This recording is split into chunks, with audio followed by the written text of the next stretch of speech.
المكتب التعاوني للدعوة والإرشاد وتوعية الجاليات بمحافظة بدر.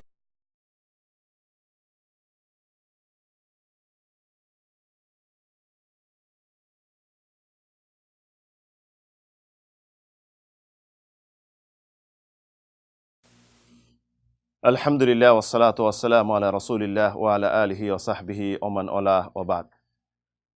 সম্মানিত মুসলিম ভাই ও বোনেরা, একজন মুসলিমের পরম পাওয়া হলো জান্নাত। যার জন্য একজন মুসলিম এই পৃথিবীতে শ্রম দেয়, কষ্ট করে, ইবাদতে মশগুল হয়, ব্যস্ত থাকে, যার উদ্দেশ্য হলো জান্নাত, জান্নাত পাওয়া আর জাহান্নাম থেকে দূরে থাকা। একজন মুসলিম এত শ্রম দেওয়ার পরও, কষ্ট করার পরও, পরকলহের পাথেয় সঞ্চয় করার পরও হতে পারে সে জান্নাত নাও পেতে পারে। সব আল্লাহ রাব্বুল আলামিনের ফয়সালার উপর নির্ভর করবে। আজকে আমরা আলোচনা করব যে মুসলিম হওয়া সত্ত্বেও হতে পারে 3 শ্রেণীর লোক জান্নাতে কখনো প্রবেশ করতে পারবে না। এই 3 শ্রেণীর 3 প্রকার লোক বাই কারা, এটা আমরা জানব। আমার ইবনে ইয়াসির হাদিস বর্ণনা করেন, যে হাদিসটি সহিহ আত-তারগিব ও তারহিবে রয়েছে। রাসূল সাল্লাল্লাহু আলাইহি ওয়াসাল্লাম বলেন, সালাসাতুন লা ইয়াদখুলুনাল জান্নাতা আবাদা, যে 3 শ্রেণীর লোক কখনো জান্নাতে প্রবেশ করবে না। আদ-দাইয়ুসু মিনার রিজাল ওয়ার রাজুলাতু মিনান নিসা ওয়া মুদমিনুল খামর।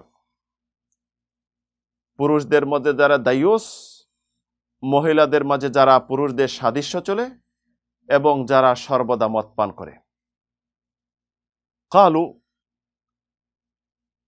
মুদমিনুল খামর ফাকাদ আরাফনাহু ওয়া মা দাইয়ুসু মিনার রিজাল।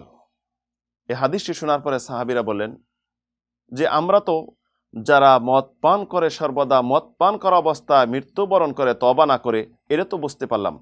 ফামা দাইয়ুসু মিনার রিজাল, পুরুষদের মাঝে দাইয়ুস কারা?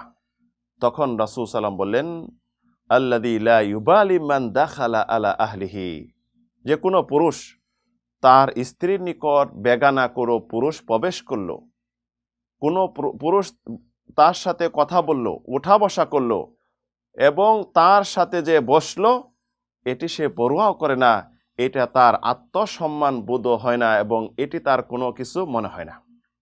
এ দাইয়ুস পুরুষ হতে পারে যে তার স্ত্রীর সৌন্দর্য, পোশাক, চলাফেরা অন্যর সামনে গর্বহংকার করে বলা যে আমার স্ত্রীর এই রূপ, এইভাবে চলে, এই সৌন্দর্য, এই অলংকার, এই পোশাক এভাবে পড়ে।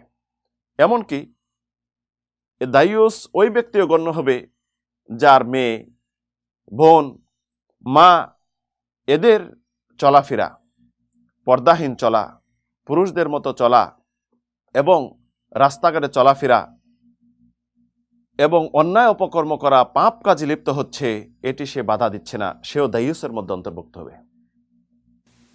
ফাররাজুলাতু মিনান নিসা, যে পুরুষদের সাদৃশ্য মহিলা, এটাকে রাসূলুল্লাহ বললেন আল্লাতী তাশাব্বাহু বিরিজাল, যে মহিলা পুরুষদের সাদৃশ্য হয়ে চলে। এখানে পুরুষদের সাদৃশ্য চলার বেশ কয়েকটি অর্থ হতে পারে। একটি হলো পুরুষরা যে পোশাক পরে সেই পোশাকে যে মেয়েরা চলে, পুরুষরা যেভাবে কথা বলে সেভাবে কথা বলে, পুরুষরা যেভাবে চলাফেরা করে সেভাবে চলাফেরা করে।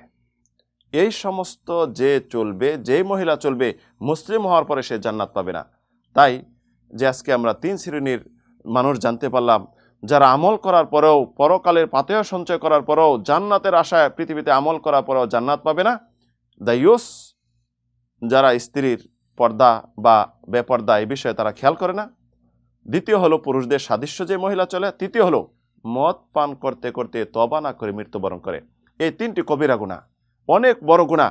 এই বড় গুনাহ থেকে যদি একজন মুসলিম তওবা না করে মারা যায়, সত্যিকারে তওবা না করে, তাহলে তাদের ভাগ্য, এই পরিণাম হবে জাহান্নাম, জান্নাতে তারা প্রবেশ করতে পারবে না। আসুন আমাদের সমাজে যেগুলো দেখতেছি, আমরা দেখব এখন যে আমাদের সমাজ তো দেখতেই আছি, আমার পরিবারে, আমার ফ্যামিলিতে, আমার মাঝে এটা আছে কিনা। যদি থাকে সাবধান হন, সতর্ক হন, এই থেকে নিজেকে বাঁচান, তওবা করুন। আল্লাহ আমাদেরকে তওবা করার সুযোগ দিন, এই সমস্ত পাপ থেকে রক্ষা করুন। আমিন, আল্লাহুম্মা আমিন।